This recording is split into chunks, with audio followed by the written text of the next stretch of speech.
mu region ye yibaita West Nile region Moses Ali babadde bamumanyinga nga baba eyaddala kibadde tekimulabika naye kibadde mu mitima gyabwe.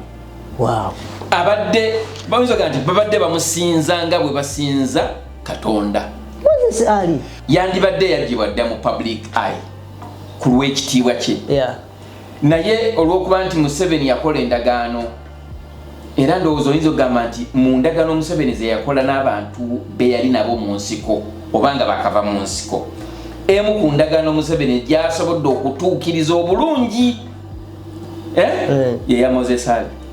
Kuba Moses Ali yalina ekibiina ky'abayekera ndowooza bakiyitanga West Nile Front. West Nile Front. Naye oyinza okugamba nti Museveni abadde royal eri endagaano eyo simply because Moses Ali oyinza okulowooza nti abadde fala naye ng'ate abadde mugezi nnyo. Yagenda n'aleeta abamu ku basirikale oyinza okugamba nti abali royal gyali n'abaleeta mu gavumenti ya Museveni, ate abalala ne basigalayo mu nsiko. Era mu bibira by'e Congo up to now waliyo aba West Nile Front. Yensonga lwaki yalina endagaano ne Museveni nti ateekwa okubeera mu gavumenti ya Museveni as long as mulamu. Nti balina endagaano nti Moses Ali ateekeddwa okubeera mu gavumenti ya Museveni as long as he lives.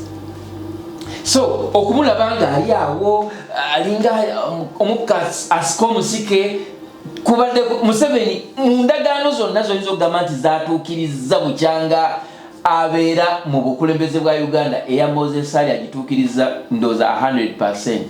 Wow. Do you think they can celebrate nga badde bakikola bulijjo oba they can celebrate olwa service mwami Moses Ali? Tebagenda ku celebrating nti no owa NRM afudde.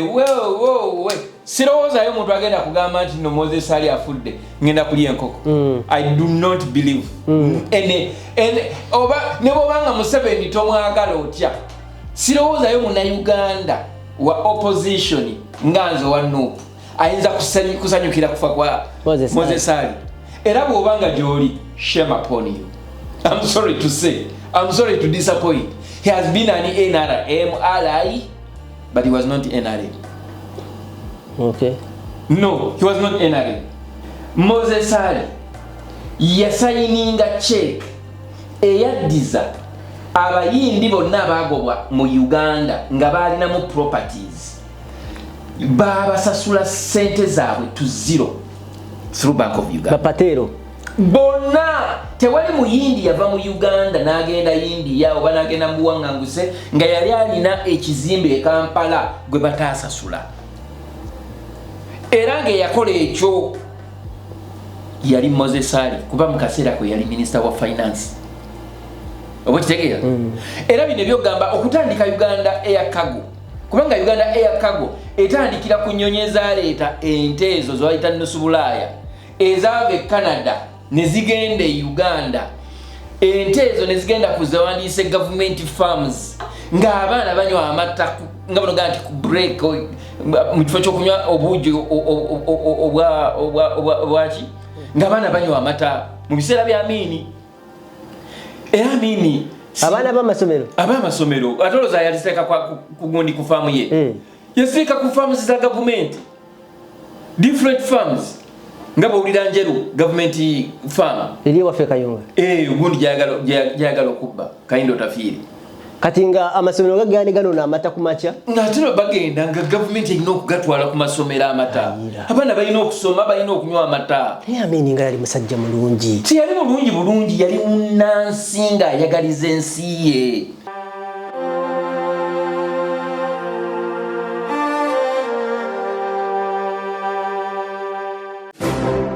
You are watching The Answer Channel, a solution to every situation. Subscribe right now.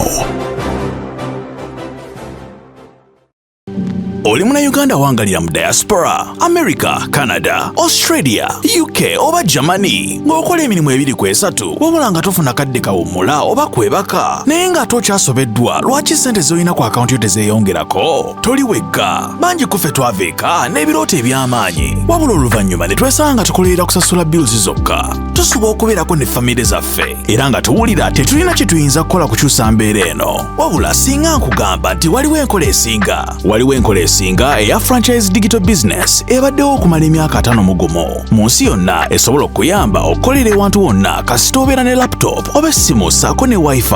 Nga okola n'omulimu gwo ate ekirungi nga teweetaaga bukugu bwonna bwa tekinologiya. Ng'ezimbiddwa okuyamba abajja ku kyeyonga ffe. Okwekolera ensimbi esasula obudde bwo wamu n'ebyo by'osobwa. Tukutendeka ne tukuwabula ne ku buli mutendera. Ng'oyambibwako abantu ab'enjawulo abategeera gy'ova. Tetusuubiza mpewo wabula yeno sisitimu gy'osobola okutandika okuyiga leero. Bw'oba okoye okukola essaawa ennyingi nga teri kuwummula nga tetulina ky'olaga kizivaamu.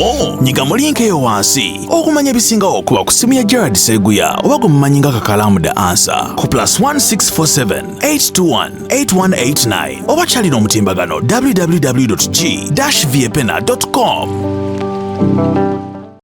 Tukwanirizaako nnyo nate olunaku olwayi kasubeti no oli bulungi kasubeti no ena gy'osinze okwate ng'otulaba otufuna mu ngeri emu oba endala live and direct. Njala okubuuzaako sheno njala giweerezaako mwe bamuyita Katumwa Edward ali mu Norway muzeeyi wange omuyita muzeeyi wange is part of this business opportunity gye tuli mu kwogerako ba community gye ndimu naye akwagala nnyo.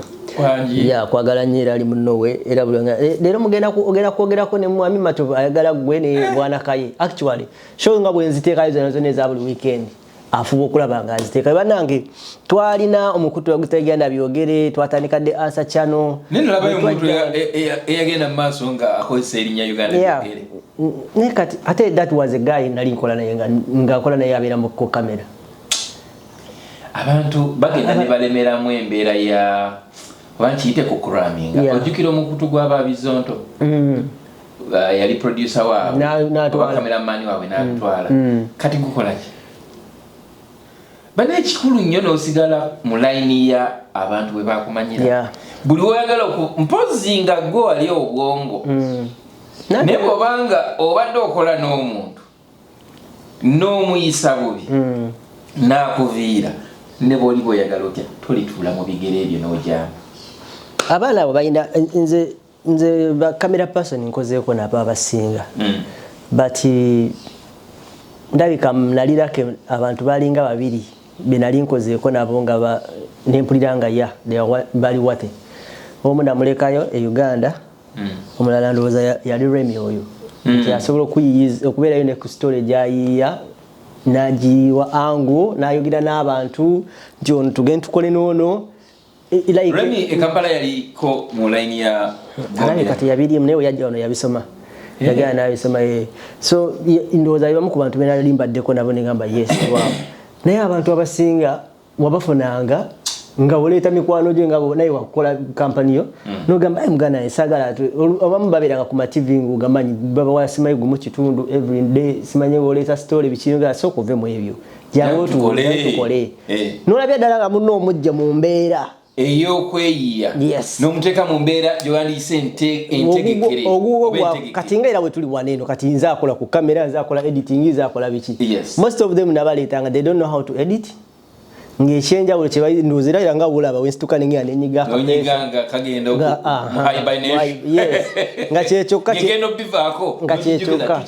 yes kati ng'egye nali nkolanga n'akawungeezi ku radio nengamba kati wenfuna onole mu training okweditinga nja kuba ngenda irikola bintu bya radio kati yena editinga wano nemala nekola upload nenga olino yiya story gyogenda okola olina okwogera n'omuntu gwogenda okolako naye olina onoonya amafuta gwogenda okuteeka mu motoka gana abatwala olina okunoonya lanchi olina okunoonya kati ate n'omusaala gwe at the end of the month omusanyusemu naye nkulayirira kuba YouTube teruma by then wetwakolanga yali ekusasula bulungi ennaku z'omwezi 21-22 bakutadde kati ngaba abasasula bana abakozi abala basasula nga 3 olusi nayingira ne mwezi omulala ye shuwa deal ngina kuzemze ekinene nya 23 nga kujema obo mujema naye they don't even see that kye bayinza okukola tosobola kukitegeera kati waliwo gayi story no kandi kumizenga tugenda tandika Isima we nakoleranga naye twali tetuyingira nnyo bistole ya tetwabeera nnyo mu bintu bya senga the same way nga we tukola wane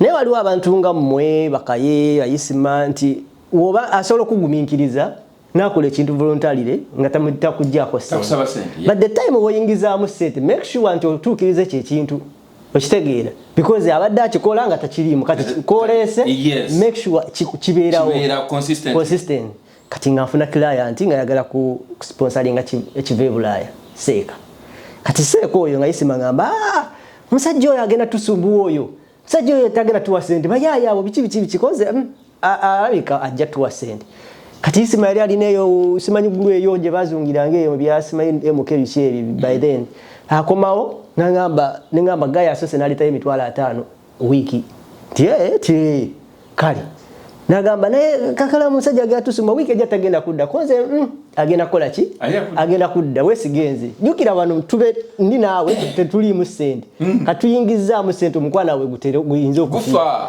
kati nga Isima ngo musajja bwe yakwata 5 ngagamba kati agugampe nganga mocha ngamba hizo zitwali kuba bade tazinsaba sente ngazimulekera kasa wiki je tunaba agenda kukua wanakuwa nenga tachirese mu ange eyo nena agamba wiki kubazi mbade ine ekizibu kyenjagala kusawa zino kyaga gampe kati gampe ne wiki je wanabaze tujja kugabana zili koze soke omusajja yadda omusajja takomawo sajja bwata komawo era natula wenti na Isima ne ngamba sajja waliwa sa kugamba nikintu kino kinnuma nenga nono omwana wa kamera akikoze ki akirabye era n'okukiraba akirabye gayi kye yakola ng'akwatagana ne kamera person wange nga gayi atandika omusportingira abakirayanti abalala ba YouTube abalala ng'atandika omutwala n'akalango ng'amukwera n'akalango olaba emikwano gy'abantu bwe gifa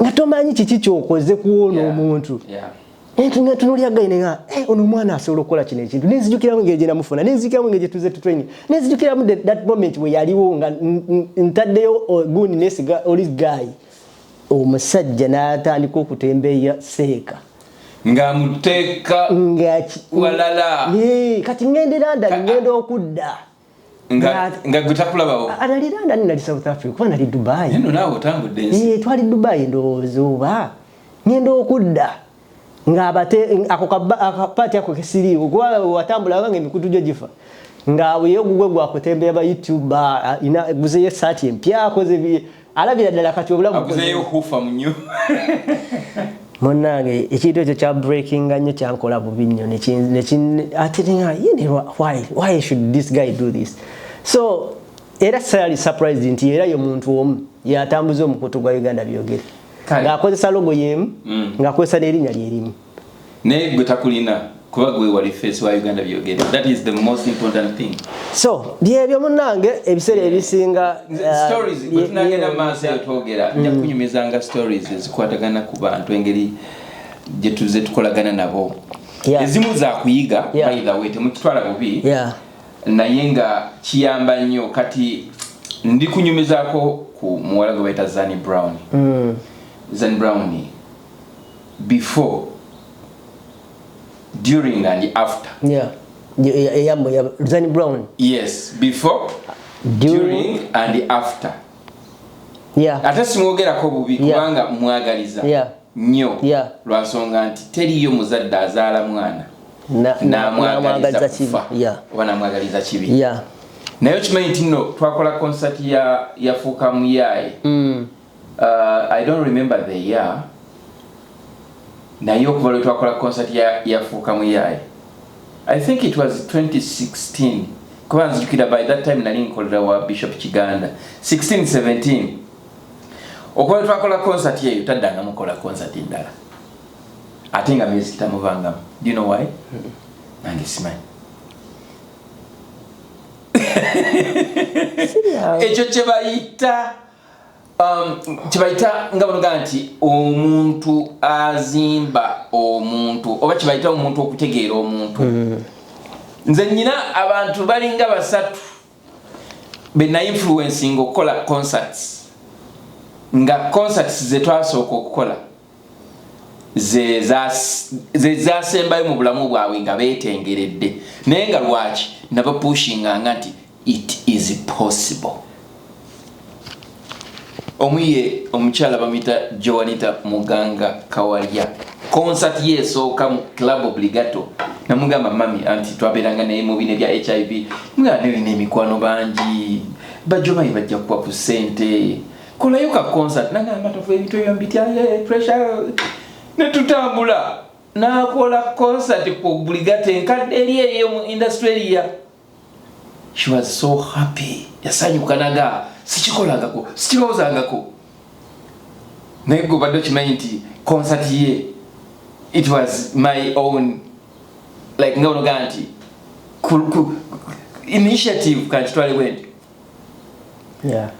omulala naye kamwogereko tankwasa nsonyi mukwano gwange Rebecca Jingo concert ye yasooka eya Sweet Baby taddanga mukola concert ddala kwagala nnyo Sweet Baby naye nga teyandibadde asobola okukola concert buli mwaka kubanga byonna byateekeddwa okukozesa concert abirina alina emikwano alina funny base abo nabona gwe yasooka basikamu nabwo kimanyi last weekend nalinda abamu abantu nga twogera ku story kiba yali ya Mega Standard abantu baga this is an interesting story. You have a lot of stories by the way, very many stories nga abantu tebazigoberera andi obuzibu bulu etwata kuyiga bingi bulu katika kubulira ekintu ekyewunyisa omanyi waliwo ebintu ebitajja kino nakigira wa Bishop Kiganda Bishop Kiganda yagamba nti woolabira omuntu ali successful ng'afudde abalala ne bava successful yeah.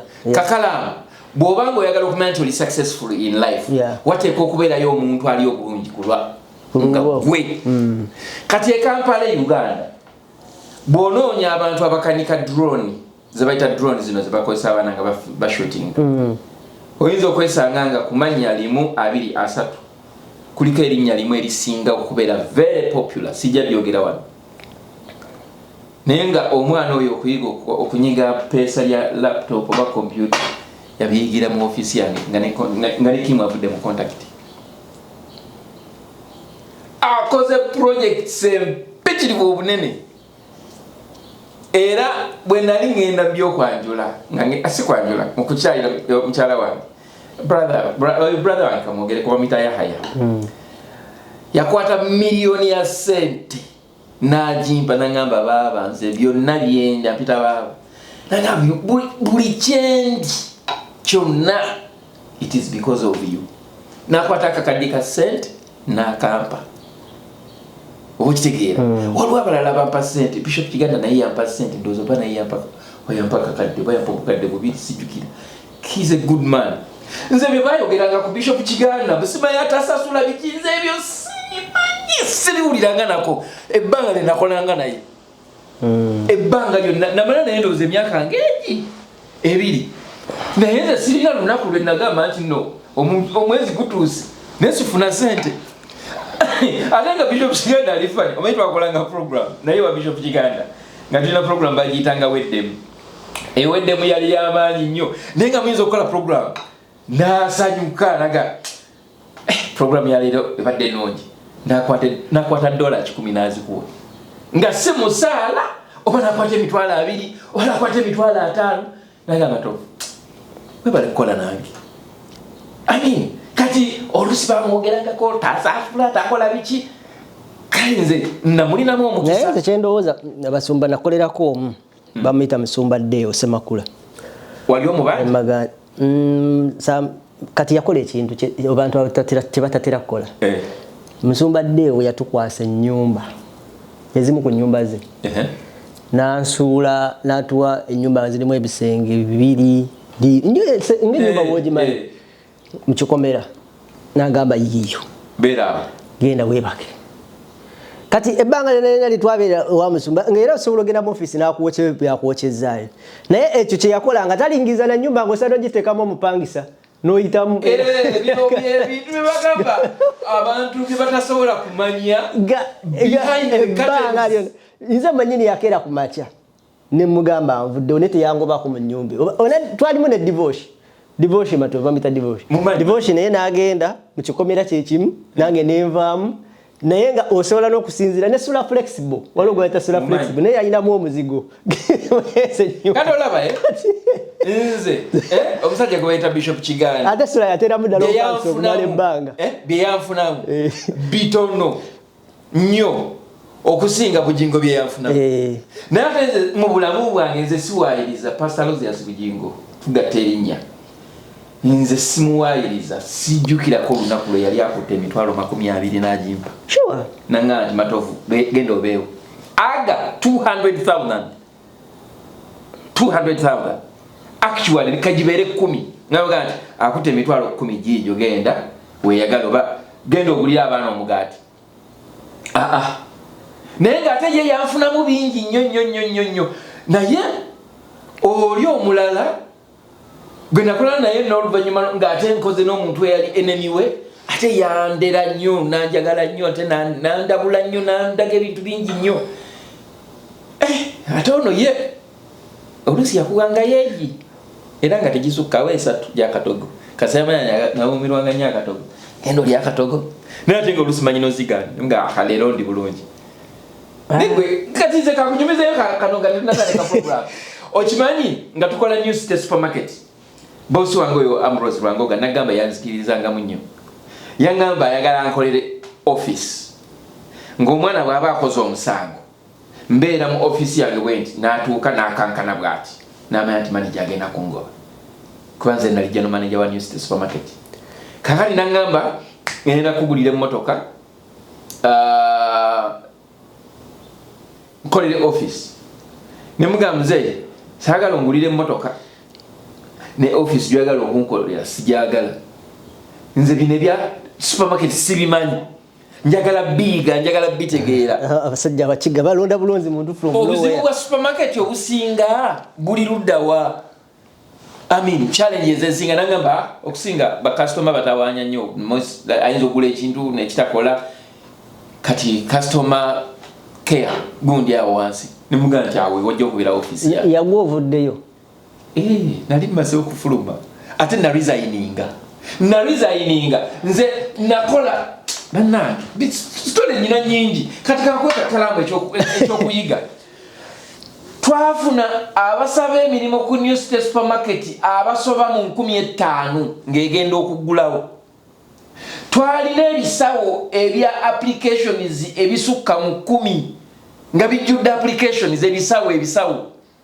naye nga kuba twazireceivingiranga ku Mega Standard ne tuyiwa kati ng'ogenda opikingayo ga nti ono nakaliwa ono nojjamu kati mwezo ze twajjamu ne tujjamu envelopes 10,000 nga tetunaba kusumulula envelopes ezo netugamba kati abakozi be twetaaga bali bameka tubagamba twetaaga abakozi 500 kati mu 10,000 nga tulina okujjamu abakozi bameka 5 kati bwe twasumululanga twalina tiimu y'abantu nga 10 bwe twasumululanga envelopes ezo njagala okubalaga engeri gye bayita gye basunsulamu ba gye bashortlistingamu potential candidates mukama wange nangamba nti abavubuka abalenzi emikisa gy'okufuna emirimu giri gumu ku 10 so bw'ofuna application nga ya mulenzi suleri giteeke ebbali kubanga tagenda qualifyinga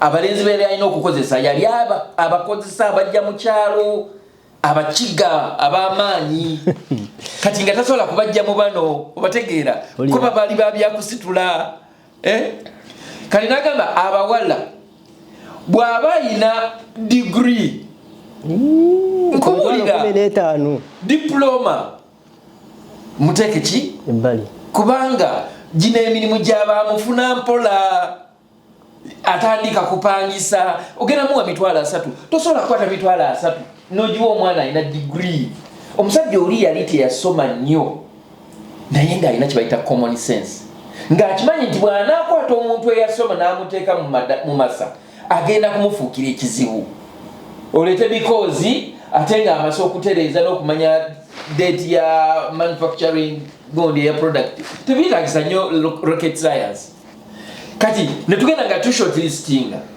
netusigazaamu like applications nga 10 kati mu application zozo 18 tugenda nga tukebera emyaka oli bwabera ababu emyaka tugeze nga balogaye ababu emyaka 3 muleke biro emyaka 18 taqualifyinga paka bitwatuka ku application ndoza zalinga lusambu kati mwezi olusambu era nga tugenda tunarowinga abeera wa kuba oluusi omuntu agenda kuva ku mulimu ng'obudde bugenze okudde yeetaaga okutambula kati owekyengera avaamu owerubaga n'asigala paka we twatuuka ku bantu be twetaaga bonna ne tubakubira amasimu 500 people ne bajja kati nga mwaba ebitaano mwe tulina okujja abantu 10 emeka era twagenda okugulawo supermarket ya New State Supermarket nga tulina abakozi balinga 10 nga mu 97 ne kuba akafaananyi nga almost oyina abakozi 100% bonna bakazi bawala balabika bulungi naye ne mubulamu omuwala ayinza okugamba nti omusajja oyo yampa omulimu mu supermarket olw'ensonga nti neebaka naye omanye ekyo kyekitegeeza nga Uganda bw'ogimanyi ate nga nze nnyina ne bennasesemya ssente abamu abaali mu ndanga bono bali ku lusegere lwa muzeeyi nga bajje ku bantu ssente olina mugamba sure deal manager ngenda kwogera naye ajja kuwa omulimu naye ng'ate bye nnali nnoonya mu bano ne mu verification tebayiseeyo ne beetalanga abawala bajjanga awo noga esente twaziwadde gayi baloogayi bamuyitanga seezi oyo yatawanyanga nnyo kubanga oba yali mukodomi wa muzeeyi tega yatawanya nnyo n'omulala bambi yafa kakati nga bajja abantu ku ssente buli omu bamujjako emitwalo agaaga gy'emitwalo 8 era abawala nabayita ne bano ne bayita ne bagamba nti mu bantu be twalonzeemu 10 plus waliwo omuntu asobola okuvayo n'agamba nti yabadde yadde emitwalo 5 nti nedda nyina omuwala gwe nawo omulimu namusanga mu supermarket enaakulabye nankolako bulungi ne mubuuza bakusasula ssente mmeka nagamba bampa emitwalo 15 ne mugamba am conducting interviews eza New State Supermarket jangu nja kuwa omulimu lwaki kuwa omulimu onkozeeko bulungi onfuddeko ayina customer care oba kitegeera era abantu bonna benawandiika ne supermarket nga eganye kuba hamu yatusajja ekyasuula New State Supermarket zaali operating costs nga rent gwe tusasula mungi nnyo okusinga sente zetukola ku nyumba za hamu nga sente nyingi it was so ne hamu yennyini singa yalinga alowooza nti no bisobola okukola golooza lwaki ye yatema mu maduuka n'ata maintaininga supermarket ye kasama avaamu n'atemamu amaduuka kuba supermarket naye maama we yasooka n'agirwaninga n'egaana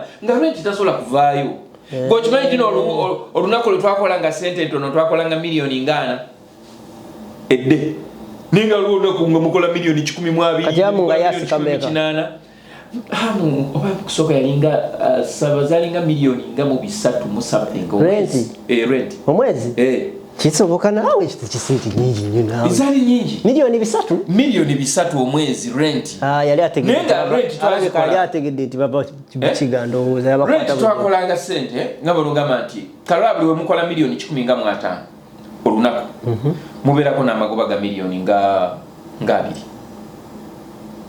naye ennaku ze musobola okukola miliyoni 15 bibiri okudda waggulu mu mwaka teziwera 10 nerindako bino byatematemamu amaduuka kyona kyekizimbe yali supermarket mu kusooka nekyetoola paka kyonna waliwo awo nga bano nga mukoona wekiwetera kiryoke kidde ku gundi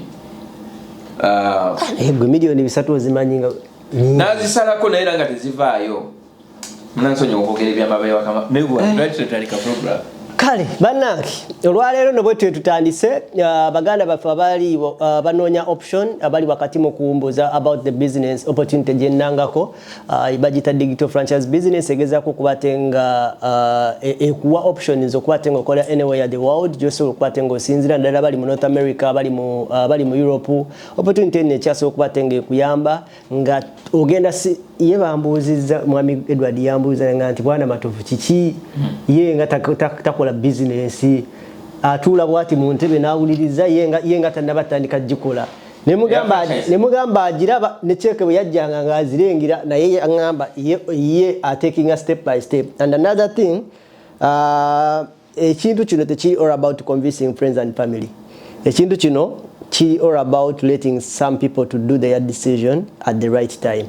Kakati omukulu ono n'omulaba nga tanakutekinga step eyo webiri tuka ne bimumakingira sense kusaidie ajja kutekinga step neka izi nebo nyini yantunuli emyezi giwira 8 nga ndaba bulabi so mnidda wabaawo kiwandiise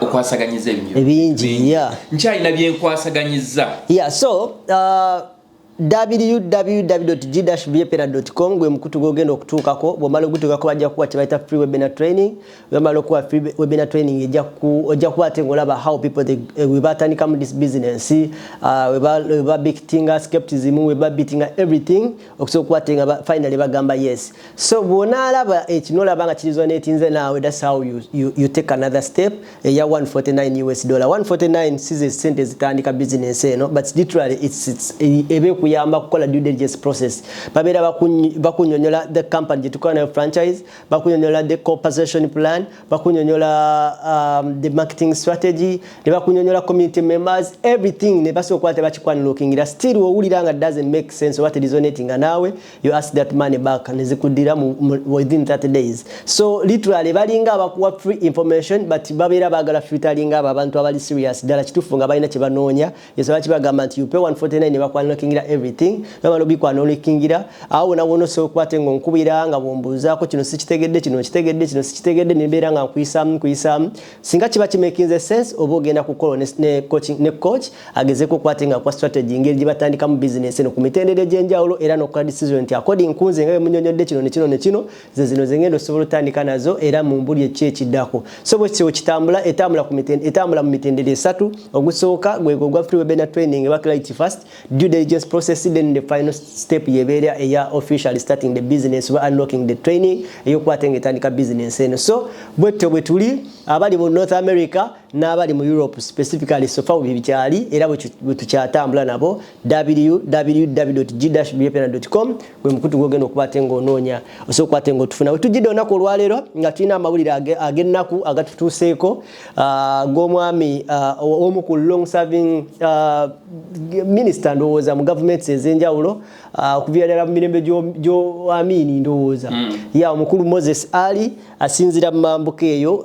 Moses Ali abadde yalabwako nnyo mu kaseera ka campaign yawo West Nile region West Nile region so abadde alabwako nnyo mu West Nile omanyi Uganda tabeeri mu Adjumani biki ebyo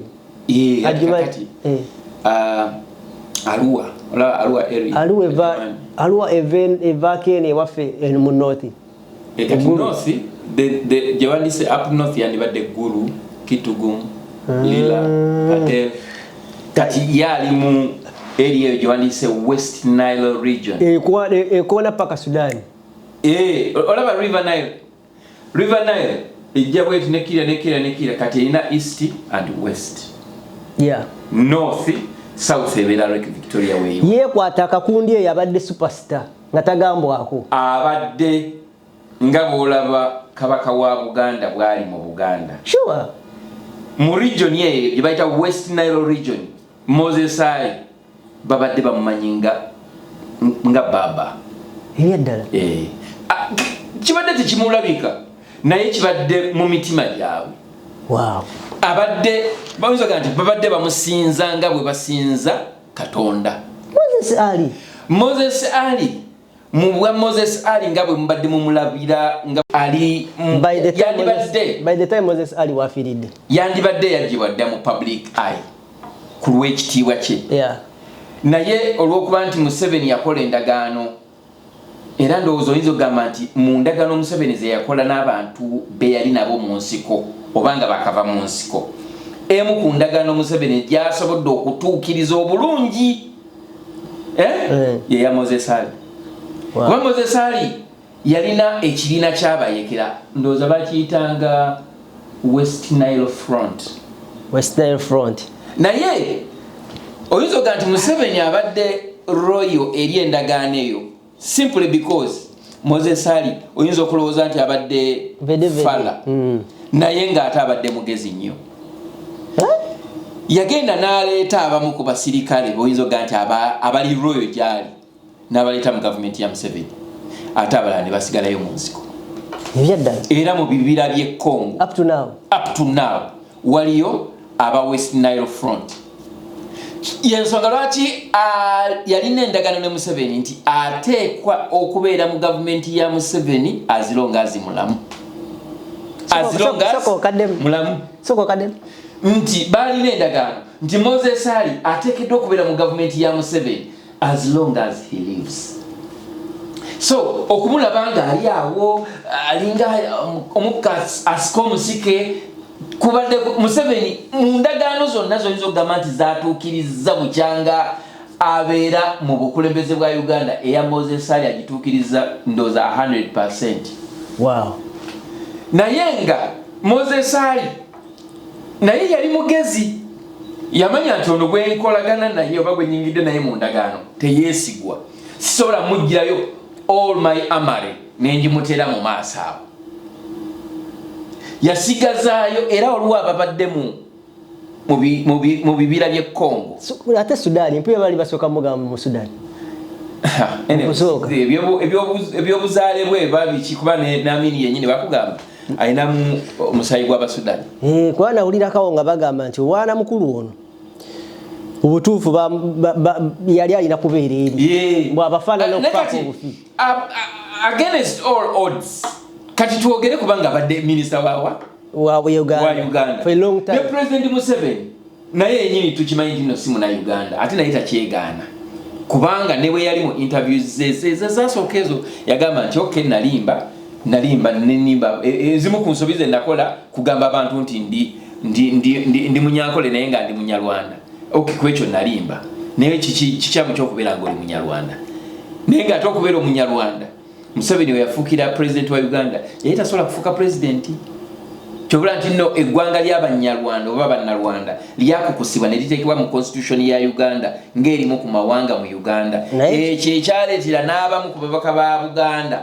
okwekandagga ne bagana n'okussa omukono ku kyetwandiyise ssemateeka wa Uganda abaka abava mu bitundu bya Buganda bonna ndowooza okujjako obwa Besoli Mulondo simanyi oba yasayininga naye baagana okussa omukono ku ndagaano gye bayita constitution ya Uganda nga bagana we cannot put a signature ku constitution eteeka eggwanga ery'abannarwanda ng'eggwanga erya Uganda so nga ate abannarwanda balina ensi yaabwe. Olwo tuli mu 95.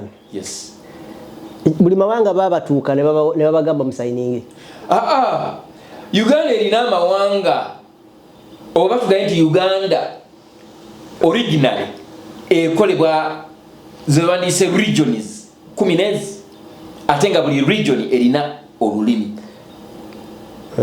nga bunoga Buganda region nti abo Baganda, Ankole region nti Banyankole, Kigezi region nti Bakiga, Karamoja sub region nti West Nile. Baina region ziri 15 era bwogenze ku parliament ya Uganda amawanga oba region ezikola Buganda so nawe ziri tekuliko Rwanda.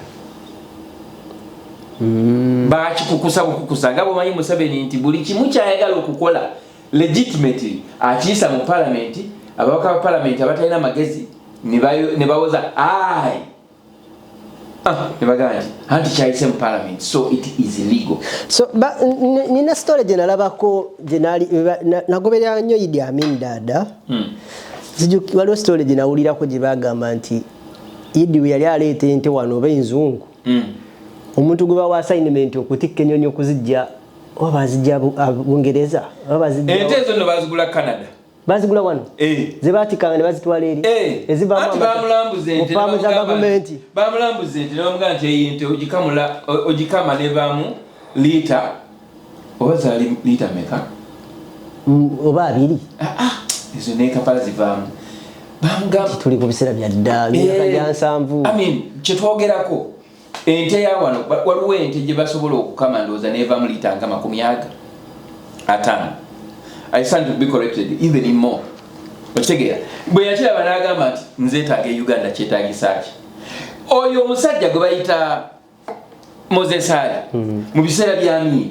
yali minister wa finance nga tubadde ne Kasayija yes era minister oyo ayina ebyafaayo bingi nga minister wa finance mu government ya Amini ye nga ye bino byonna byetwogerako abantu abategeera abalina amagezi babimanyi Moses Ali yasayininga check eyaddiza abayindi bonna abagobwa mu Uganda nga balinamu properties babasasula sente zaabwe to zero through Bank of Uganda bapatero bonna tewali muyindi yava mu Uganda n'agenda India oba n'agenda mu buwanganguse nga yali alina ekizimbe e Kampala gwe bataasasula era ng'eyakola ekyo yali Moses Ali kuba mu kaseera kwe yali minister wa finance oba kitegeera era bino byogamba okutandika Uganda Air Cargo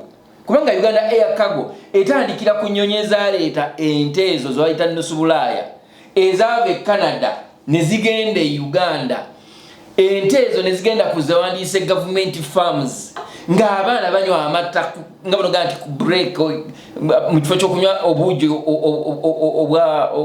obwaki ng'abaana banywa amata mu biseera bya Amini era Amini abaana b'amasomero atoloza yaliseka ku gundi ku faamu ye yasika ku farms za government different farms nga bawulira Njeru government farm eri waffe Kayunga ugundi jagalo kubba kaindo tafiiri kati nga amasomero gagandi gano na amata ku makya ngatero bagenda nga government erina okugatwala ku masomero amata abaana balina okusoma balina okunywa amata Amini nga yali musajja mulungi tiyali bulungi yali munnansi nga ayagaliza ensi ye buli kyerabange Amini kati olabanga bono jano n'olaba CN Tower Amini singa yajja n'alaba CN Tower e Kampala twandibadde ne Uganda Tower oba CN Uganda Tower buli kirungi kyeyegombanga mu nsi gye yagendangamu yakikolanga Uganda bwe bamugamba okutuusa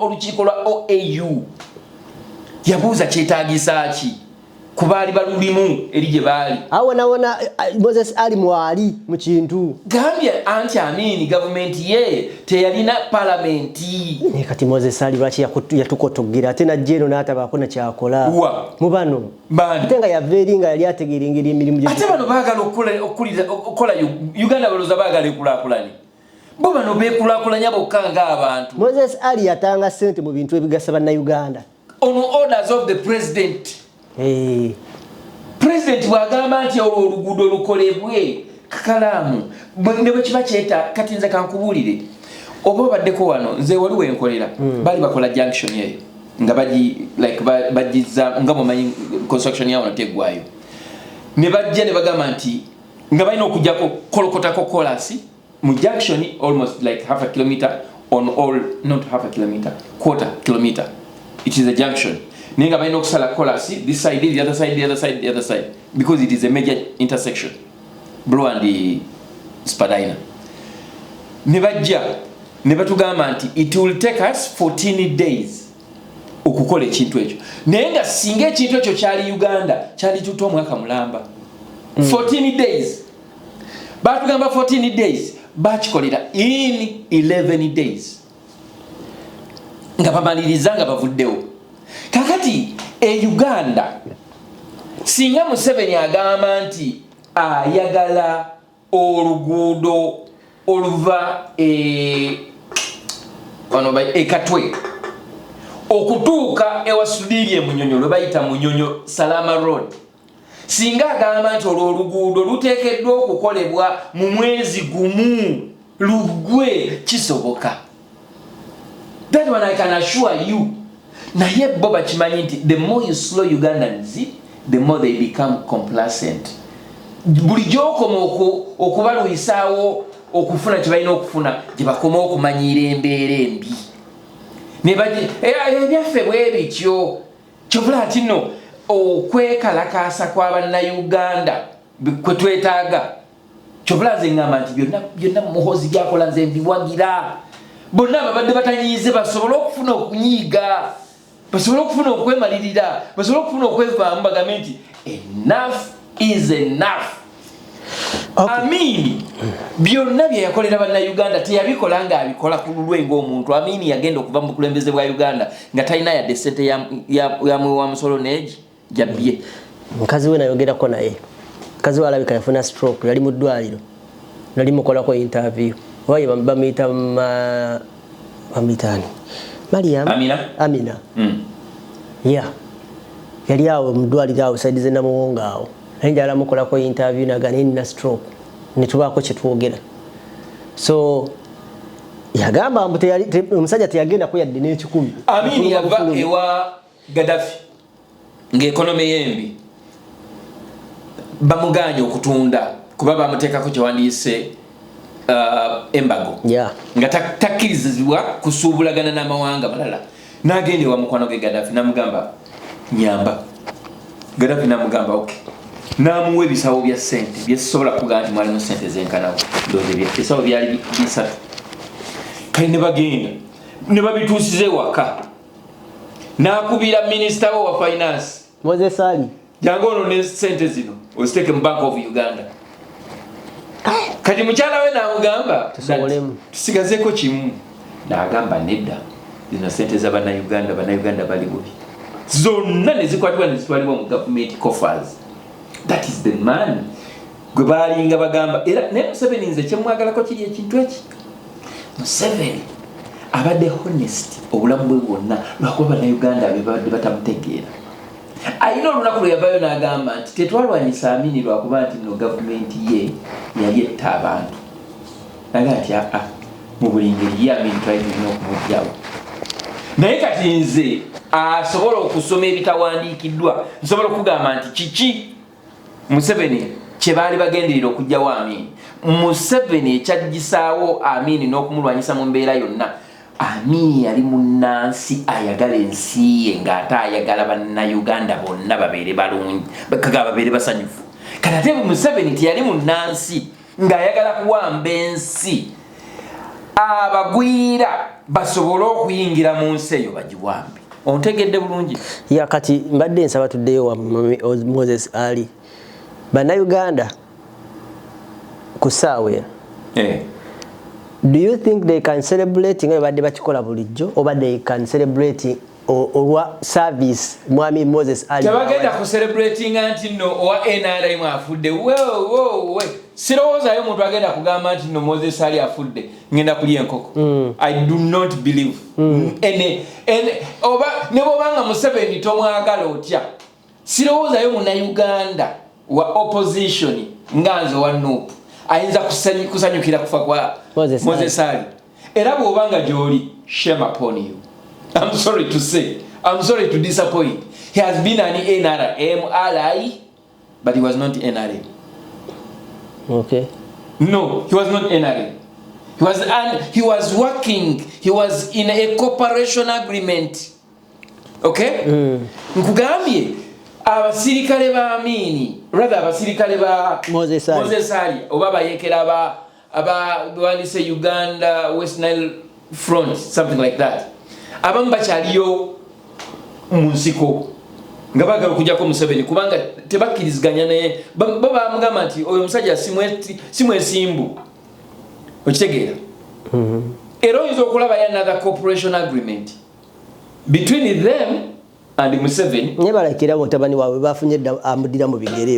Naye kati anti gwe bagamba nti no musigira akola ati amala bitono tasobola Museveni bw'anaavaawo Moses Sali kyo nze kinnewunyisiza mbadde basinza musiizi ndabyenga badde akutusiiga abadde naye oyo omusajja abadde agenda eka ewaabwe abataka ne batuula ne babawa ne balya ne banywa okitegeera basajja bakuba akabondo kabusibo ne batuula ne balya ne banywa ne bamutendereza babadde bamutegera bulungi nnyo nkugambye gwe babadde batiikinga oba ayogera oba tayogera ye babadde bamwagala okitegeera kalino ng'ovudde ku ebyo nze nnyina a personal encounter ne Moses Sali tugere maaso sebo ndi ku Radio Sapiens omwaka sikyakujjukira siri nnyo good at remembering years and months ne ndi ku Radio Sapiens kyenzijjukira nti Radio Sapiens natandika okugikolera ndoza mwaka gwali gwa 2003 yeah. Naye to be exact ndoza tuyinza okuba twali wakati wa 2005 awo tuyingira akaluka 2006 ni Moses Sali najja ku Radio Sapiens awulira n'Oluganda yali alumanyi nga twayogeranga mu Luganda oluzungu Luganda luzungu ajja ku Radio Sapiens by that time nali ndi in charge of production nga wakeera obukulu babumpa vunanyizibwa kakati sister amugamba bajja nga bamugamba ayina byayagala kati ngejali by that time yali Moses Sali he was a minister of state over for something I don't remember Museveni teyamuwa bwa finance ye ati yabumoya kati ngajja bwe yajja nga bagamba nti I want to talk to your boy in production ngajja mu production kati yajja ne car recorder digital recorder obojimanyi those digital recorders nga naye yali agenze ku Radio Uganda ndowooza nga bali rigged obanga ebyama ebyali ku record ebitayagala babimanyi najja ku Radio Sapiens ne bamuganda wosobola okufuna omuntu asobola okujja ebintu ebyo ku recorder yo n'abiteeka ku CD genda ku Sapiens najja nangamba nyina record eno osobola okunyamba n'obiteeka ku CD ekirungi yajja ne gadgets ze zonna muga fine n'abimpa kati ne mukolera kye yali ayagala njagala okulaga encounter yange naye ng'omuntu lwakwesimu yange eri Uganda sigirina wano nagirese ku mulimu nandibadde nkulaga n'ennamba engirina ya Moses Sali y'omugenzi nakati kale tukadde whole story short ne mukolera kye yali ayagala waliwo information eyaliko it is highly classified information yali ya security ndoza yali ayagala kitwala wa president nensala CD nenjimuwa nangamba njagala obere mukwano gwange I want you to be my friend kwolo yajja tiyampa yadde 10 yangamba I don't have money you will call me that is when I received his MTN number nemukubira nangamba find me at City Square oje kuba boda City Square awo yalinawo hotel ndoza yateranga okusula sometimes City Square awo kati nemukubira nogirinya boda nenya boda bulungi nnyo mukasuuti kange nentuukawo oba yampa emitwalo bajali 2 naye ng'okola ku Sapiens nakwocha 2 ku kiseera omwezi ofuna emitwalo 32 ku akaunti kugwako nga 28 omugagga nakuwaayo 2 oba mulala nnyo oba mulala nnyo kati nafuuka mukwano gwange naye nze nkukakasa nti ebbanga lyonna lyemaze n'abantu mikwano gyange oyinza oga nti abalina akakwate ku gavumenti nze sirina muntu gwe nali nkubidde nti nno oba nyina obuzibu nti nyamba nti ntaasa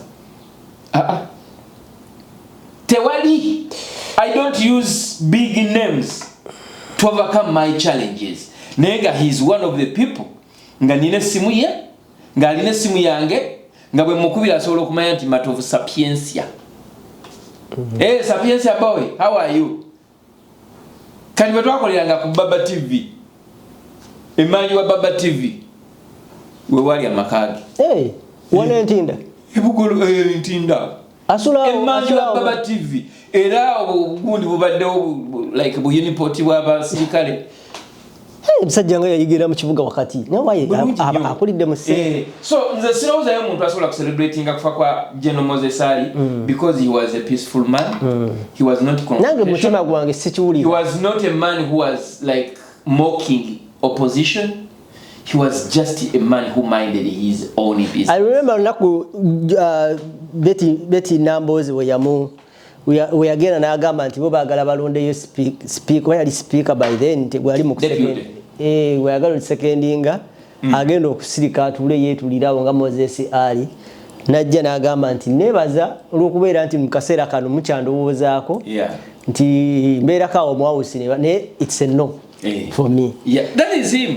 Olundoza we nasemba muwuliza naddamu mulabanga akatambaala agayakagaaye nga msajja nze bambi kati nze ngambo engamba nti omuntu nali mulabyeko ng'akyali mu kitwandise true management of his life bwe mulabira mu mbeera ye mutyoboola ate nga bulwadde sigamba nti kyampisa bwali bulwadde kyobu no kigamba bukulu oba bulwadde bwa bukulu bagamba bukulu bwasomba obaka bukulu abadde anatera okuwona ekikumi simanyi myaka gye sijja kulimba nebwe nsebo n'obeera mu mirembe gy'amiini neera ne Museveni yabeeramu ne Museveni anatera okuwona ali mu kinaana nga mmo tebatugaa nti kati ali mu kinaana eba bulwadde busisa Museveni ateeka okuba nga ekitone ennyo ali nga myaka 86 Museveni obulwadde bannange obwo obulwadde omanyi omuntu obulwadde bukuluma oba obukulu bukuluma n'obuyaana bubuyaana kati embeera gy'abaddemu abadde aboyaana ng'asobola n'okwegendera mu ngoye nkikugamba Salva Kiir tewamulaba nga ali ku parade omusulo ne gumuyitamu abantu bwe bakula obusiba bu break bufa bukutuka kati tugenda mu kugira mu kalulu bayakola by election mutabani wajja kugira opposition already waliwo mutabani waliyo bamuwa n'obwa minister bamuwa bwa minister naye nga CMP yali MP era ndowooza Museveni yakikola kulaga muzeeyi nti rest assured endagaano yaffe ekyagenda mu maaso yamwagala ati yamwagala akuuma ndagaano ina baaliddemu olukwe naye nze ndaba ayagadde Moses ayagadde Kigongo Haji Kigongo ne Moses Ali amwagadde ayina n'abalala bayagadde naye nga tebali mu limelight nga Gertrude Njuba simanyi kati bwe biri nnyo naye oyo naye amwagadde balina bingi waliwo ne bannakyoba abo waliwo n'omukazi ono omukyalo ono ayogera ennyo yaani Nalweyiso bamubaddeko ku lusegere naye kati abo bo omanyi ekyenjawulo Moses Ali kyasinga ku bantu nga bwolaba Banita Amongo Moses Ali ayagala okufaananamu nga bwolaba ono gayi wa Teso bamuyitaani Captain Michael Mukula ojjukira ba Arrow Boys mu biseera bya Alice Lakwena Lakwena gwe nawulira Arrow Boys samuwulira Arrow Boys baali bavubuka abeekolamu omulimu ne bafuna obusaale ne batandika okulwanyisa Alice Lakwena kati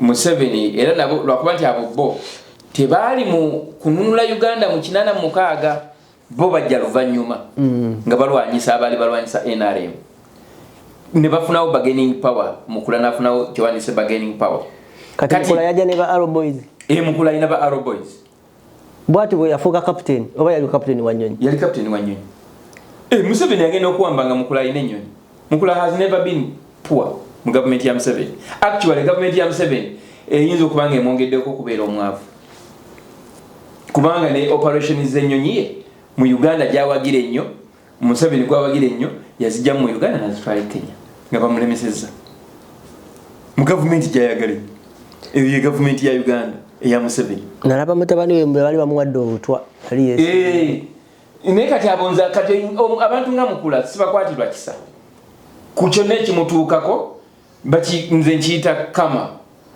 kati akole ki akuma byabugagga bye ayina okusirika Mukulabe bamu basajja abalya ssente z'abalwadde ba siriimu eza Global Fund ne Jim Mwezi ne Kataha Museveni kati abo bonze sibalinaako excuse sibalinaako sympathy sibalinaako mbeera yonna yakubasaasira ekibagwako kyonna kama mbaya. Okay. Mukama akumuze mirembe Moses ali n'aba family we mwamutegera Oluganda. Ebambi. I will not be here tutandiko wali bawo wa family ina inategera Oluganda tusinzidde wano. We send our respect, we send and our, thank you for serving our country Uganda from way back. Before, during and after. He served Uganda before the Museveni regime. During Museveni regime, no, before. Okay, he served before. That is during the Amini regime. No Mobote yajja. Simanyi Mobote simanyi. Namulya nnyo mu by'Amini ebyo nze nawulya bagamba nti yaleete nti abali mu Amini abasinga Mobote ate tebafeaturinga nnyo. Yadde nga ate bonna bali mu side zeeyo. Naye nga ye oyo omusajja Museveni gundi Amini yamugamba twetaaga ogula emnyonyi ezitwala ente. Namugamba we don't have money. Namugamba we don't have money. Print money.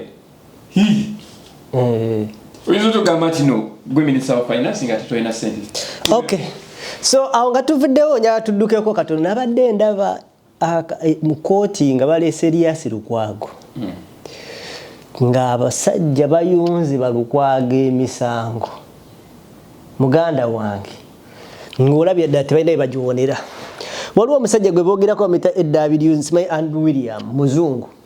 Yalikodinga mbu Babesigye yabalikodinga Bedi Lutale neba simanyi Salamu Musumba mbu nga beeteeseteese okukwata miji kukwata simanyi drone kulumba ebitongole trainings ezenjawulo batusooke batte mu 7 gwe bali bagala osooka okutta then balyoke bawambe mbulu balyoke bagende mu buyinza mbuno omusajja Andrew bannange story yabadde mpanvu nagiwuliriza Lukwago yasoosa ayimiridde bwati nasaba akatebe n'atuula ng'alabira ddala engeri gye bamuyunzeemu ng'omukazi asoma omusango ng'essanyu eri mu Buganda alabye ddala information bagirina nga bamukutte bwe bati ng'amba guno bamuvaamo batya ononsonyiwa kino kankyogere bwe nti omusango gwa Besigye Lukwago Bedi Lutale andi oli omwami omulala oba kapiteeni waki that is a bogus case. I'm sorry ku luno wawuliddeko kibaleezi no. When I say bogus, Chitegeza, it is a time wasting case. Balese info. Tell you information. I mean, that is a bogus case. Omuzungu oli ayina n'akataabi bali kudinga era mubagenda kakubadde mu kooti. Ebyo babikubadda. Mpozi goyinza kubanga kalika audio vakuka audio mubaina ne video nga batudde mu meeting yabagala mundu. It is okay neze kugambye it is a bogus case. Gwe munsi yawa nga constitution yegamba omuntu yenna avunaanibwa omusango gwonna alina eddembe okubeera ne lawyer gwe yeeyagalidde gwe yeerondedde. Besigye n'aleeta lawyer we gwe bayita Kaluya okuva Kenya n'alonda Erias Lukwago as the farm ne bajja ne batandika omusango ne bakugamba nga tetunatandika musango twagala tutegeeze kino na kino na kino na kino na kino actually naye nga tetunaba kugenda mu bino omuntu ono ali mu musango guno tetumukkiririzaamu tayinza tuwa justice ntuufu noganya musango gwa banno lawyer gomanyi nti no ye lead counsel wa team yaba legal nga abagenda okulwanirira ono gwotaddeko musango n'omuteekako person non grata tagwanira kuyingira mu Uganda lawyer omulemeseza okujja mu Uganda abantu bawoza emisango JW Katende ave Uganda n'agenda e Bungereza n'awoza emisango okitegeera Sempebwa Frederick ave Kampala n'agenda mu America n'awoza emisango abasajja bava mu America ne bagenda e South Africa ne bawoza emisango as international lawyers. Gwe n'okwata Martha Kaluya n'omugamba nti ono tateekeddwa kujja mu Uganda nomanya ani asigaddewo omulala Erias Lukwago. Omuntu gw'empolereza ayina kye yeemulugunya yagamba omuntu gwe bayita bwati ne bwati ne bwati CDF wa Uganda yagamba